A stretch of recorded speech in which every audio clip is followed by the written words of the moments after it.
Innal hamdalillah nahmaduhu wa nasta'inuhu wa nastaghfiruh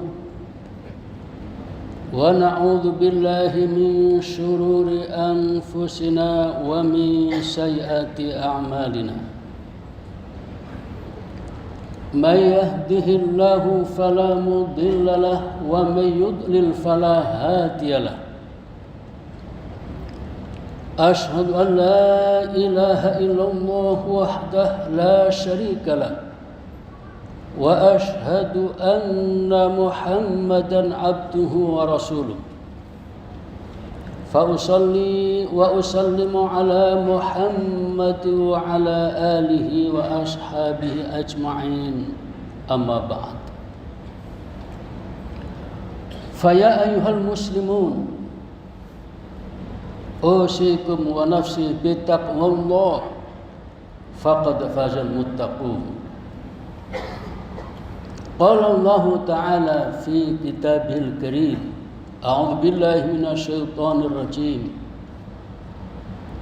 Innama waliyukumullahu wa rasuluhu walladzina amanu alladzina yuqimuna as-salata wa yutuna az-zakata wa hum raki'un.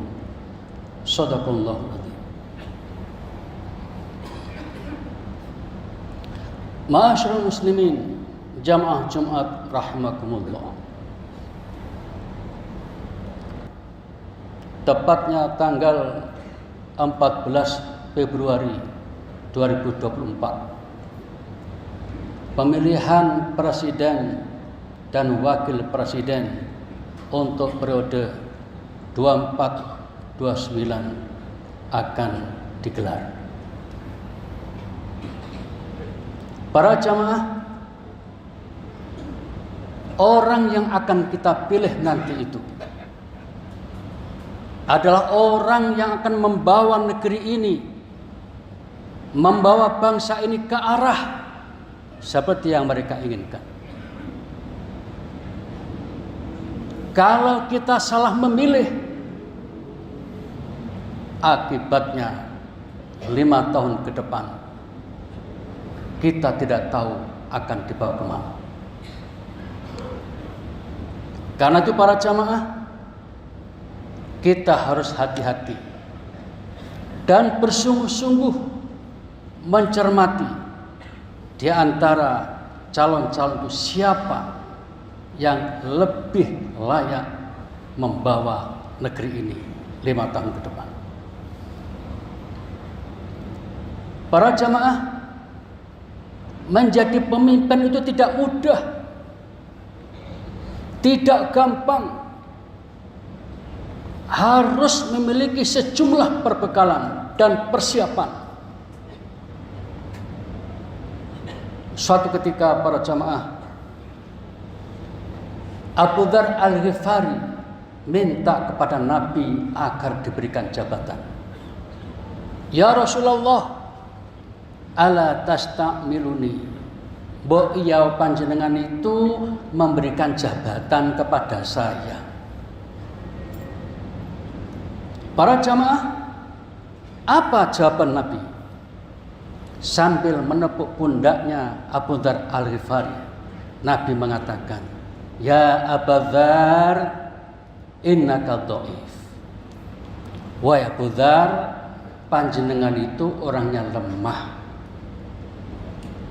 sehingga tidak perlu menduduki jabatan tertentu. Lebih lanjut, Nabi mengatakan, innaha amanah, jabatan itu amanah.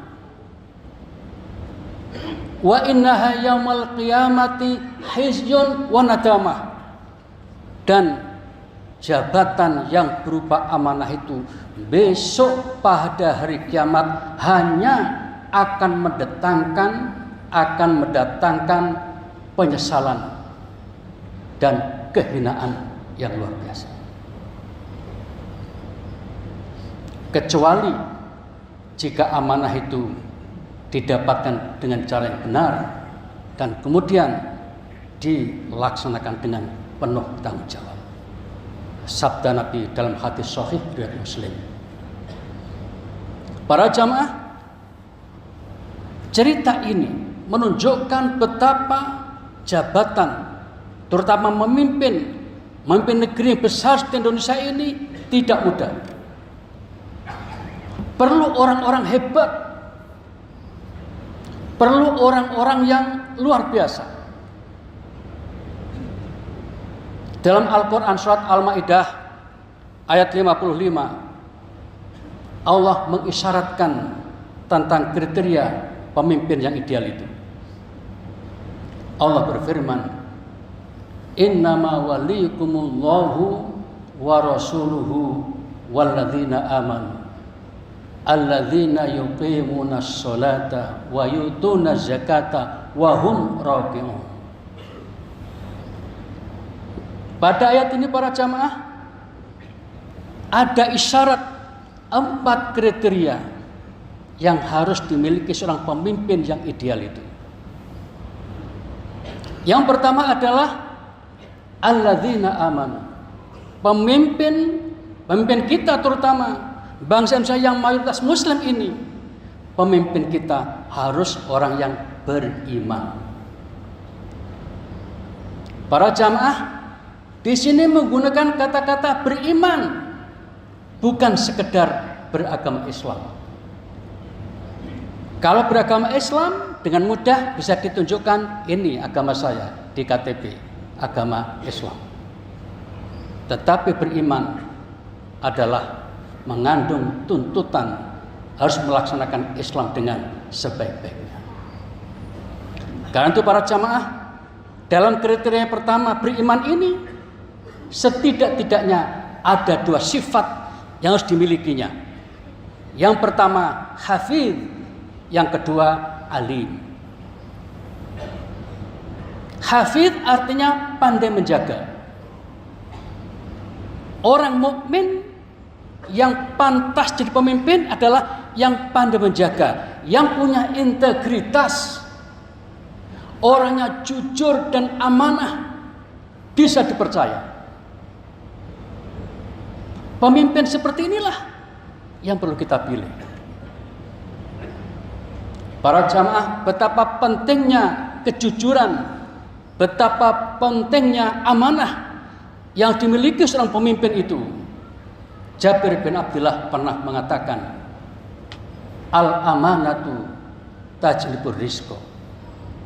Seorang pemimpin yang memiliki jiwa amanah, maka dia akan dapat menjalankan roda pemerintahannya itu dengan sebaik-baiknya, sehingga akan menumbuhkan rezeki yang berlimpah ruah, sehingga pemerataan, keadilan, kesejahteraan akan tampak di mana-mana. Itu kalau pemimpinnya amanah. Wal khiyanatu tajbul faqra. Tetapi jika sang pemimpin itu khianat, maka hanya akan membawa bangsa ini menjadi miskin, di mana kita dengar kemiskinan dan penderitaan yang susah dikendalikan. Inilah para jamaah, pentingnya pemimpin beriman yang hafidh, yang punya integritas, jujur, amanah, penuh tanggung jawab. Masih kriteria 1 ini, selain hafidh adalah alim. Pemimpin harus alim. Alim apa artinya? Berpengetahuan, memiliki wawasan yang luas tentang bagaimana membawa negeri ini, memiliki pengetahuan bagaimana harus menjalankan roda pemerintahan. Pemimpin bukan sekedar karena popularitas atau kekayaannya yang melimpah ruah, bukan, tidak cukup. Harus berpengetahuan, harus memiliki kecerdasan, sehingga kalau ada masalah gampang mencarikan solusi. Itulah para jamaah, sifat hafidh dan alim yang harusnya dimiliki seorang mukmin ketika dia menjadi pemimpin. Dan 2 sifat ini dimiliki oleh Nabi Yusuf ketika beliau mau menduduki jabatan bagian keuangan di sebuah negara saat itu. Demikian Al-Quran surat Yusuf ayat 55. Yang kedua para jamaah, kriteria yang harus dimiliki seorang pemimpin adalah alladzina yuqimunas shalah. Pemimpin yang ideal yang perlu kita pilih adalah orangnya rajin sholat. Apa hubungannya antara rajin sholat dengan kepemimpinan? Kalau orang itu rajin sholat, insya Allah akan disiplin dan bertanggung jawab. Orang yang rajin sholat, maka dia akan selalu membawa dirinya untuk selalu berkomunikasi dengan Allah yang maha berkuasa dan tahu segalanya. Orang yang rajin sholat, dia akan suka mendekatkan diri kepada Allah. Sehingga ketika ada masalah-masalah yang muncul di masyarakat, dia akan minta tolong kepada Allah untuk mendapatkan bimbingan dan solusinya. Allah menjanjikan dalam Al-Quran surat Al-Baqarah 152, fadhkuruni adzkurkum. Ingatlah kepadaku, pasti aku pun akan ingat kepadamu. Kemudian dalam hadis sahih riwayat Bukhari Muslim, dalam hadis qudsi Allah menyatakan, wa ana ma'ahu idza dzakarani, dan aku akan bersama orang itu, yaitu orang yang suka ingat kepadaku. Para jamaah, dengan ayat dan hadis ini menunjukkan kalau seseorang pemimpin suka mendekatkan diri kepada Allah, maka Allah pun akan dekat kepadanya dan akan mengawal bagaimana menjalankan tugasnya, termasuk memimpin negeri yang besar seperti Indonesia ini. Untuk itu para jamaah, perlu kita lihat calon pemimpin yang akan kita pilih itu, apakah orangnya rajin sholat atau bagaimana. Yang ketiga para jamaah, kriteria pemimpin ideal yang perlu kita pilih berdasarkan isyarat ayat ini adalah wa yu'tunaz zakat. Orangnya gemar dan sadar zakat. Para jamaah, zakat adalah syariat diberikan kepada orang ketika orang itu memiliki harta yang sudah cukup, maka dia wajib mengeluarkan zakatnya. Nah para jamaah, mengeluarkan sebagian harta yang dimiliki ini bukan dari harta yang kotor, tapi dari harta yang bersih yang dia miliki, yang halal yang dia miliki. Tapi karena jumlahnya terlampaui jumlah tertentu, nisab, maka dia diwajibkan menyisihkan sebagian harta itu untuk pihak lain, fakir, miskin, masjid dan sebagainya. Nah para jamaah, apa hubungannya antara sadar zakat dengan kepemimpinan? Para jamaah, kalau orang sadar zakat, yang difikirkan adalah bagaimana hartaku bersih. Jangan sampai ada di harta yang aku miliki ini haknya orang lain masih di sini. Ketika hartanya itu sudah dikeluarkan, barulah bebas dari hak orang lain. Para jamaah, kalau seorang pemimpin sadar zakat, tidak mungkin korupsi, tidak mungkin manipulasi. Kepada harta yang dia miliki saja dia ingin bersih, bagaimana mungkin akan korupsi? Sebab kalau dia korupsi berarti mengotori lagi harta yang dia miliki. Itu tidak mungkin untuk orang yang sadar zakat, yang sesadar-sadarnya. Itu sebabnya maka kita perlu pemimpin yang sadar zakat, agar tidak mikir bagaimana cara korupsi, tapi memikir bagaimana mensejahterakan rakyatnya. Dan yang terakhir, yang keempat para jamaah, kriteria pemimpin ideal yang disyaratkan dalam ayat adalah orangnya suka rukuk, wahum raki'un. Apa maksud rukuk di sini? Ibnu Taimiyah mengatakan bahwa kata-kata rukuk itu adalah nama dari sebagian yang namanya sholat jamaah. Dalam hadis Nabi menjelaskan, barang siapa sholat berjamaah menemui jamaah pas sedang rukuk, maka orang tadi dianggap telah sempurna dapat 1 rakaat. Nah, kata-kata rukuk di sini sehingga dikatakan gambaran sebuah sholat berjamaah. Nah, para jamaah, apa hubungannya antara kepemimpinan dengan sholat jamaah? Seorang pemimpin yang suka sholat berjamaah artinya apa? Suka bertemu dengan orang banyak, suka bertemu dengan masyarakatnya, suka terjun langsung ke wilayah tertentu yang butuh perhatian. Para jamaah, pemimpin seperti ini kita inginkan. Sebaliknya para jamaah, jangan sampai ada pemimpin yang sukanya hanya duduk di kantornya saja. Para jamaah, makna lain dari sholat jamaah adalah di dalam sholat jamaah itu berlaku aturan, jika imam keliru maka harus dibetulkan oleh jamaahnya. Jika ini diperhatikan oleh seorang pemimpin, artinya apa? Jika seseorang sudah duduk di kursi pimpinan, dia harus sadar sewaktu-waktu keliru siap dikritik. Kalau pemimpin tidak siap dikritik, jangan jadi pemimpin. Kira-kira begitu maksudnya. Seperti seorang imam sholat, ketika dia lupa, makmum mengingatkan, imam harus mengikuti yang diingatkan itu. Itulah diantara makna sholat jamaah yang selalu dilakukan oleh siapapun, apalagi ketika menjadi pemimpin.